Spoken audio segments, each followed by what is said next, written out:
Discours aux Sénégalais sur la situation du pays. Chers concitoyens sénégalais, aujourd'hui, je m'adresse à vous en tant que citoyens engagés, inquiets pour l'avenir de notre cher Sénégal. Notre pays se veut une vitrine de diplomatie et une terre de démocratie, des valeurs qui devraient nous unir et nous porter. Pourtant, aujourd'hui, nous devons faire face à une situation alarmante. Sous le régime actuel, notre maison commune est devenue un lieu de division et de populisme, où la culture démocratique est gravement compromise. L'économie est plombée, l'image du Sénégal sur la scène internationale se dégrade de jour en jour, et les conséquences sont dramatiques, les pertes d'emplois se multiplient et nos compatriotes souffrent, souvent dans un silence accablant. Les indicateurs sont clairs, si nous continuons sur cette voie, nous courons collectivement à notre perte. Les autorités en place semblent avoir fait de la division leur priorité, alors que notre peuple, qui souffre, mérite mieux. Nous ne pouvons pas construire un pays sur la haine, le mensonge et les manipulations. Chers compatriotes, nous avons besoin d'un Sénégal uni et solidaire. Pour y parvenir, il faut des dirigeants responsables et matures.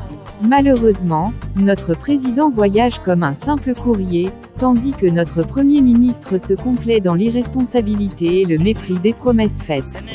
Je veux m'adresser spécialement à la jeunesse sénégalaise, dispersée aux quatre coins du monde.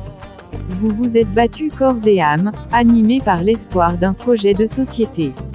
Aujourd'hui, beaucoup d'entre vous réalisent que tout cela n'était que tromperie et manipulation. Combien d'entre vous ont perdu leur emploi? Combien ont vu des proches se retrouver dans des situations précaires? Combien ont risqué leur vie en empruntant des routes dangereuses, pour fuir à la recherche d'une vie meilleure? Ousmane Sonko, celui qui prétendait défendre nos intérêts, a trahi notre pays et, par extension, notre jeunesse. Et rien ne laisse présager que cela changera durant son mandat. Nous sommes confrontés à une culture de la haine et à un milieu politique où la division est devenue la norme. Un État responsable ne détruit pas des emplois, il en crée.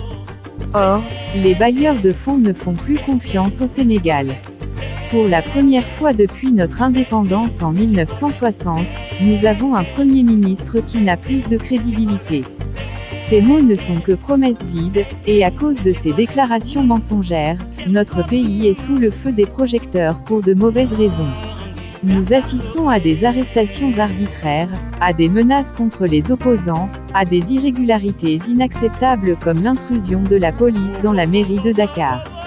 Le populisme ne peut pas gouverner une république.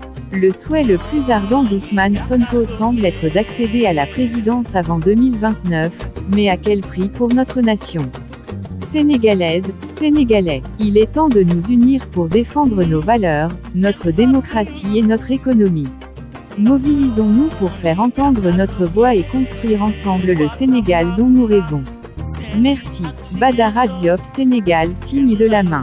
Sénégal au-dessus de tout.